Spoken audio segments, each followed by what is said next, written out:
गले में कई बार अटका हुआ लगता है, जैसे कि एक तरफ अटका हुआ लग रहा है या फिर पूरे गले के अंदर ऐसा महसूस होता है कि कुछ जकड़न जैसा लग रहा है, कुछ फंसा हुआ लग रहा है। तो आज की रेमेडी काफी ज्यादा पावरफुल है। दो तरीकों से आप गले के अटके हुए को बिल्कुल सही कर सकते हैं। और थ्रोट इन्फेक्शन अगर आपको बहुत ज्यादा होते हैं तो इस पर मेरे काफी सारे वीडियो है, एक बार आप जाकर उनको जरूर देखें, लोगों के साथ शेयर करें। नए दर्शक अगर पहली बार चैनल से जुड़े हैं तो सब्सक्राइब जरूर करें।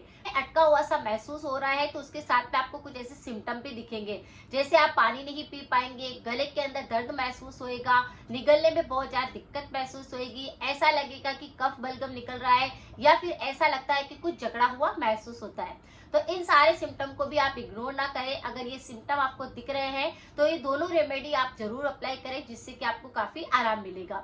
गले में अटका हुआ लगता है तो इसके बहुत सारे कारण भी होते हैं, जैसे अगर आपको टोंसिल से रिलेटेड किसी प्रकार का कोई संक्रमण होता है कि टोंसिल के ऊपर सफेद सफेद कुछ जम रहा है, यानी कि उसके ऊपर कुछ स्टोन बनने लगा है, कुछ पदार्थ खाने के जो पदार्थ होते हैं वह वहां जाकर जमने लगते हैं, वजह से वहां पर जमा होने के कारण अटका हुआ महसूस होता है। कई बार यूला के अंदर सूजन आ जाती है, जिसकी वजह से भी गले में अटका हुआ लगता है। इन लोगों को एसिड रिफ्लक्स होता है कि खाना ऊपर की तरफ आता है तो मुंह के अंदर उसका इन्फेक्शन रह जाता है और इस प्रकार से खाना बार बार ऊपर आने की वजह से गले के अंदर अटका हुआ लगता है। अगर किसी व्यक्ति को बार बार खांसी का संक्रमण रहता है या बार बार खकार बढ़ने की आदत होती है तो ऐसा उनके साथ में बहुत ज्यादा होता है कि गले के अंदर अटका हुआ लगता है। बहुत सारी रेमेडी अप्लाई कर ली है तो दो उपाय आप जरूर अप्लाई करें, जिससे कि आपके गले में अटका हुआ फंसा चुभन दर्द या बहुत ज्यादा दिक्कत हो रही है खाना खाने में और निगलने में, तो सारी समस्या को सही करेगा। सबसे पहला उपाय है कि गले को बिल्कुल साफ करना है, गले को डिटॉक्स करना है। उसके लिए आपको गरारे करने होंगे। यहाँ पर गरारे करने के लिए एक डिफरेंट पानी बनाना होगा, जिससे आप गरारे करेंगे दिन के अंदर 3 बार तो आपका गला पूरी तरह से साफ हो जाएगा। उसकी वजह से अगर आपकी आवाज में कोई दिक्कत होगी तो वह भी बिल्कुल सही हो जाएगी। एक ग्लास आपको पानी लेना है और उसके अंदर आपको एक छोटा चम्मच काली मिर्च का पाउडर डाल देना है।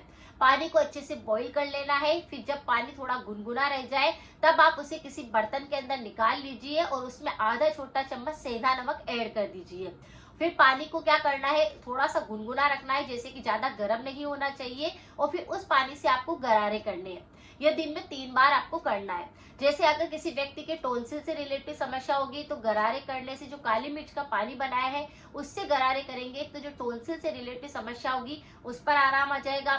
थायराइड की वजह से कई बार इस प्रकार का संक्रमण होता है तो वह उस पर भी काम करेगा। अगर किसी व्यक्ति के गले के अंदर किसी प्रकार की एलर्जी है, सर्दी जुकाम है, कफ बलगम बहुत ज्यादा जम चुका है तो उसको बिल्कुल जड़ से साफ करेगा। तो गरारे करने से मुंह के सारे बैक्टीरिया खत्म हो जाएंगे, मुंह की पूरी तरह से क्लीनिंग हो जाएगी और जो गले के अंदर सूजन आ रही होगी टोंसिल के अंदर, यूला के अंदर, वह सारे दर्द को खत्म कर देगा। तो सबसे पहले गले की सफाई करनी है, यानी कि गरारे करने हैं। 5 से 10 मिनट आपको रुकना है गरारे करने के बाद में, और उसके बाद दूसरी रेमेडी को भी आपको साथ में ही अप्लाई करना है, जिसके बाद आप देखेंगे कि आपको काफी आराम मिला है। तुरंत ही आपको ऐसा महसूस होएगा कि जो अटका हुआ लग रहा था उससे रिलीफ मिला है। अब आपको 1 कप पानी रखना है। दालचीनी आती है, उसका एक छोटा सा टुकड़ा लेकर के आपको पानी के अंदर डालना है और उसे बॉईल कर लेना है। 7 से 8 तुलसी की ताजा पत्तियां भी आप तोड़ लीजिए और वे भी पानी के अंदर डाल दीजिए। यानी कि दालचीनी और तुलसी का पानी आपको बनाना है। 1 कप पानी से जब ये आधा कप पानी रह जाए तब इस पानी को छान लीजिए और गुनगुना से आप जैसे आपने गरारे किए उसके बाद ही आपको इस पानी को बनाकर पीना है। इस पानी को आप पिएंगे चाय की तरह तो आप देखेंगे कि जो गले के अंदर फंसा हुआ अटका, निगलने में जो दिक्कत हो रही थी, चुभन महसूस हो रही थी, जो आपके गले के अंदर चिपका चिपका सा कुछ लग रहा था, वह सारे संक्रमण को सही करेगा। अगर बहुत ज्यादा कफ बलगम की समस्या थी तो उस पर भी काम करेगा। तो इस पानी को आपको बना करके पीना है। जैसे गरारे आपने 3 बार किए हैं तो 2 बार तो आपको दोनों रेमेडी एक साथ में फॉलो करनी है, तब जाकर आपके अटका हुआ बिल्कुल सही होएगा। आपको इस प्रकार का संक्रमण काफी लंबे समय से है तो इस रेमेडी को आप 5 से 7 दिन तक कंटिन्यू करिए। और अगर ये समस्या आपको जैसे कि 1-2 दिन ही हुआ है और ऐसा लग रहा है मौसम बदलने की वजह से या किसी वजह से एलर्जी हो गई है, कुछ ऐसा खाने में आया है, तो वह आपके एक ही बार में आपको काफी आराम पहुंचा देगा।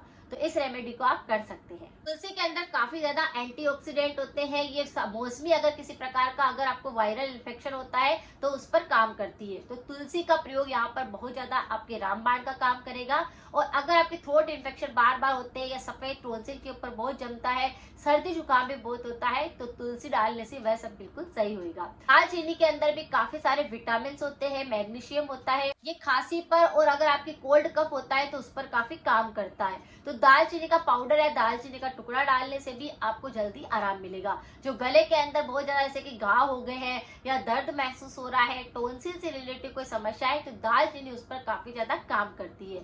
तो इन दोनों की रेमेडी को आप अप्लाई कर सकते हैं अगर आपको गले में अटका हुआ लग रहा है। साथ में कुछ परहेज जरूर रखिए, क्योंकि परहेज नहीं रखेंगे तो थ्रोट इन्फेक्शन बिल्कुल भी सही नहीं होगा। उसके लिए आप क्या करें, ठंडी चीजों से दूरी बनाकर रखिए और तला हुआ अचार इन चीजों का प्रयोग बिल्कुल ना करें। जब तक आपको गले के अंदर अटका हुआ महसूस होता है तब तक आपको जैसे कि गर्म पानी का सेवन करना है, सूप बनाकर लेना है, लिक्विड चीज का सेवन ज्यादा करना है। ऐसा अगर आप करेंगे तो थ्रोट इन्फेक्शन जो गले में अटका हुआ है वह सारे संक्रमण को बिल्कुल सही कर देगा। अगर जानकारी कुछ यूजफुल रही है तो सभी के साथ शेयर करें। मिलते हैं फिर नेक्स्ट जानकारी के साथ में। Thank you so much.